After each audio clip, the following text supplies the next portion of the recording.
বিশেষ চাহিদা সম্পন্ন শিশুদের লুকিয়ে না রাখতে অভিভাবকদের আহ্বান জানিয়েছেন জাতীয় সংসদের ডেপুটি স্পিকার ফজলে রাব্বি মিয়া। তিনি বলেছেন, যারা এই কাজটি করেন তারা নিজের, শিশুর এবং সমাজের ক্ষতি করছেন। মোস্তফা মল্লিকের রিপোর্ট। জাতীয় সংসদের ডেপুটি স্পিকার ফজলে রাব্বি মিয়া সব দলের কাছেই তিনি সমান গ্রহণযোগ্য এবং বন্ধু মহলে আমুদে মানুষ হিসেবে পরিচিত। তবে হৃদয়ে সবসময় চেপে রাখেন কঠিন কষ্ট। অল্প বয়সেই তার দুটো সন্তানের মৃত্যু হয়েছে। এরপর থেকেই নিজের উপার্জনের একটি অংশ দিয়ে এতিম ও অসহায় শিশুদের সহায়তা করতে শুরু করেন তিনি। বলছেন, আমৃত্যু এমন কার্যক্রম চলবে। এটার পিছনে তো আমার দুটি সন্তান আছে, এটা আপনারা জানেন। ওই দুটোর মুখ ভেসে ওঠে আমার চোখের সামনে।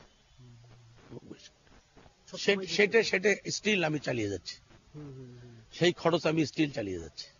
ক্ষোভের সঙ্গে ফজলে রাব্বি মিয়া বলেন, যারা নিজের বিশেষ চাহিদা সম্পন্ন শিশুকে লুকিয়ে রাখেন তাদের মানবিক সত্তা নিয়ে প্রশ্ন রয়েছে। আমি জানাতে চাবো না কেন? কপালে আমার এই ছিল, আমার সেই ছেলেকে আমি আজকে এই পর্যায়ে নিয়ে এসেছি, এটা আমার বলতে আপত্তিটা কি আছে? হ্যাঁ, এটা বলবো না কেন? যারা বলেন নাই, লুকিয়ে রেখেছেন, তারা সঠিক কাজ করেনি বলে আমি মনে। খবরদার, আপনারা কিন্তু মনে করবেন না যে ওরা আপনাদের বোঝা।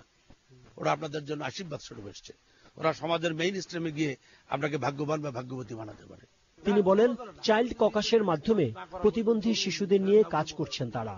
এরই অংশ হিসেবে সরকার প্রতিবন্ধী শিশুদের উন্নয়নে 30 কোটি টাকা দিয়েছে। Mostafa Mallik, channel I, Gaibandha. এবারে নিউজ আন্তর্জাতিক সংবাদ।